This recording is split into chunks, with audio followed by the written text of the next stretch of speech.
दोस्तों, अगर आज कोई राध्या को देख ले तो शायद पहचान भी न पाए कि यह वही राध्या है जो कभी इस घर की चौखट लांघने से भी डरती थी। वही बहू जिसे सास के कमरे में जाने से सख्त मना किया गया था। वही लड़की जिसे हर बार चुप रहने की सीख दी गई थी। लेकिन आज वही राध्या किसी बहू के रूप में नहीं बल्कि एक चोर के अवतार में इस घर में दाखिल हो चुकी है। चोरी चोरी चुपके राध्या उसी घर में घुस रही है जहां उसकी सास रजनी इस वक्त कोमा में पड़ी हुई है और घर में ही उनका इलाज चल रहा है। यह वही घर है जहां की हर दीवार, हर कोना, हर गलियारा राध्या की तकलीफ का गवाह रहा है। आज राध्या के कदम डगमगा नहीं रहे क्योंकि उसके दिल में डर नहीं बल्कि एक बहू की जिम्मेदारी है। आप सोच रहे होंगे कि जब रजनी इस हालत में है, जब वह कोमा में है, जब वह किसी को पहचान नहीं सकती, तो राध्या इतना बड़ा रिस्क क्यों ले रही है? अपनी इज्जत, अपनी पहचान, सब कुछ दांव पर क्यों लगा रही है? असल वजह यह है कि बाबा का दिया हुआ पवित्र भभूत राध्या अब तक अपनी माँ जी के माथे पर नहीं लगा पाई है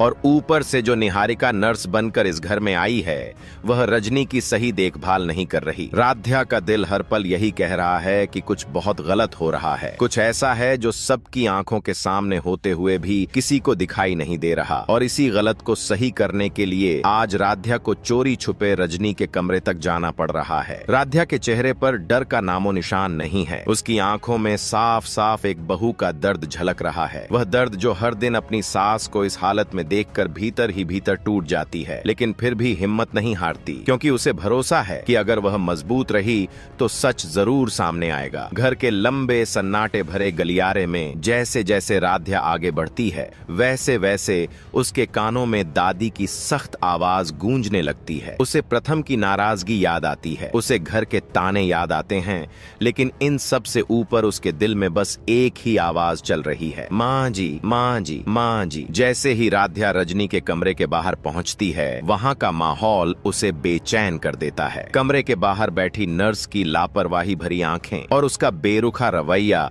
राध्या के शक को और गहरा कर देता है। राध्या समझ जाती है कि आज वह यहाँ सिर्फ अपनी सास को देखने नहीं आई है बल्कि यह जानने आई है कि जो दवाइयाँ और इंजेक्शन इतने दिनों से रजनी को दिए जा रहे हैं क्या वे सही हैं या फिर किसी ने जानबूझकर रजनी की हालत को और बिगाड़ने की साजिश रच रखी है। राध्या के मन में अब यह बात घर करने लगती है कि इस सब के पीछे निहारिका का हाथ जरूर है। हालांकि पूरी सच्चाई अभी राध्या के सामने नहीं आई है, लेकिन उसका दिल उसे बार बार यही इशारा दे रहा है कि दुश्मन घर के अंदर ही है। राध्या मंकी कैप पहनती है, पूरे शरीर पर कंबल ओढ़ लेती है और बिल्कुल नर्स की तरह रजनी के कमरे में दाखिल हो जाती है। उस वक्त कमरे में तैनात नर्स गहरी नींद में सो रही होती है, जैसे खुद भगवान ने राध्या के लिए रास्ता खोल दिया हो। राध्या धीरे धीरे रजनी के बिस्तर के पास पहुंचती है। उसका दिल जोर जोर से धड़क रहा है, लेकिन उसके कदम नहीं रुकते। वह बहुत प्यार से रजनी का हाथ थामती है। उसकी आंखों से आंसू बहने लगते हैं और वह बहुत धीमी आवाज में कहती है, माँ जी, मैं राध्या हूँ, आपकी बहू। आपको कैसा लग रहा है? क्या आपको बहुत दर्द हो रहा है? रजनी कोमा में है, लेकिन फिर भी उसकी उंगलियों में हल्की सी हरकत होती है और यही छोटी सी हरकत राध्या के लिए सबसे बड़ा सबूत बन जाती है। राध्या का दिल बैठ सा जाता है, उसकी आंखें भर आती हैं। वह फिर पूछती है, माँ जी, क्या आपको ये दवाइयाँ सूट कर रही हैं? क्या ये इंजेक्शन आपको आराम दे रहे हैं? और तभी रजनी का शरीर हल्का सा रिएक्ट करता है। अब राध्या को पूरा यकीन हो जाता है कि कुछ तो बहुत गलत हो रहा है, क्योंकि कोमा में पड़ी कोई औरत यूं ही रिएक्ट नहीं करती। सच्चाई ये है कि निहारिका की पूरी कोशिश यही है कि रजनी कभी कोमा से बाहर न आए, क्योंकि जिस दिन रजनी की आंख खुलेगी उसी दिन निहारिका की सारी सच्चाई इस घर के सामने आ जाएगी। निहारिका ने घर में इलाज कर रही नर्स को अपने पक्ष में कर लिया है। दवाइयाँ बदल दी गई हैं, इंजेक्शन के लिक्विड में पानी मिलाया जा रहा है ताकि रजनी बस जिंदा रहे लेकिन होश में कभी न आए। लेकिन राध्या अब पीछे हटने वाली नहीं है। उसे समझ आ गया है कि अगर सच तक पहुंचना है तो उसे हर हाल में अपनी सास के पास रहना होगा, चाहे उसे छुपना पड़े,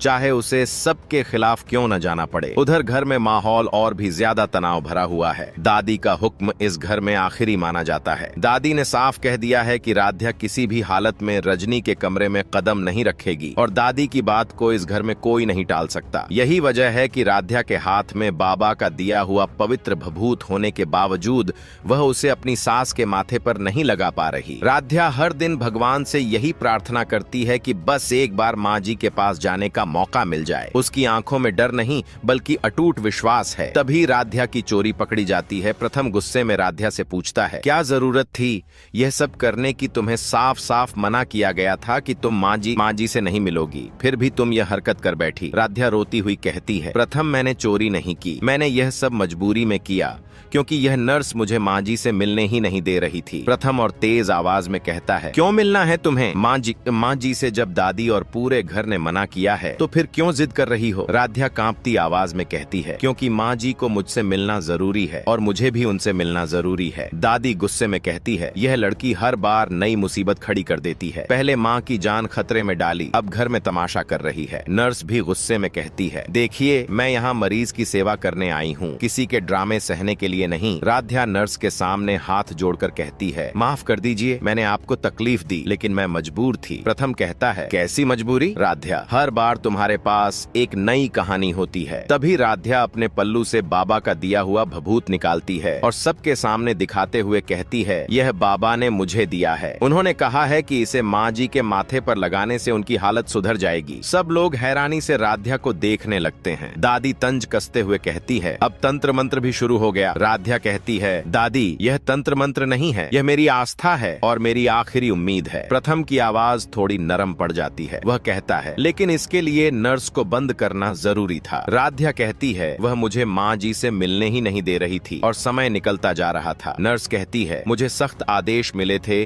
कि कोई भी मरीज से नहीं मिलेगा। राध्या कहती है, लेकिन माँ जी की सांसें चल रही थीं, उनकी उंगलियां हिल रही थीं, वह मुझे महसूस कर रही थीं। प्रथम चुप हो जाता है। दादी भी कुछ पल के लिए खामोश हो जाती है। फिर प्रथम नर्स से कहता है, एक बार इसे माँ से मिलने दीजिए। नर्स थोड़ी हिचकिचाते हुए कहती है, ठीक है। लेकिन थोड़ी देर के लिए यह सब देखकर निहारिका के मन में डर बैठ जाता है। वह सोचने लगती है कि अगर राध्या ने भभूत लगा दिया और रजनी ठीक हो गई तो उसकी सारी चालें बेनकाब हो जाएंगी। लेकिन ओमकार कहता है, इस बार राध्या को मौका दे देते हैं, क्या पता भगवान का कोई इशारा हो। राध्या दौड़ती हुई माँ जी के पास जाती है, उनका हाथ पकड़ती है, उनके माथे पर भभूत लगाती है और रोते हुए कहती है, माँ जी आंखें खोल लीजिए। माँ जी की उंगलियां हिलती हैं। कमरे में मौजूद हर इंसान की सांसें थम जाती हैं। प्रथम की आंखें भर आती हैं। दादी के चेहरे पर डर और उम्मीद दोनों नजर आते हैं और यहीं पर कहानी एक ऐसे मोड़ पर पहुंच जाती है जहां राध्या की सच्चाई सामने आने वाली है और निहारिका की चालें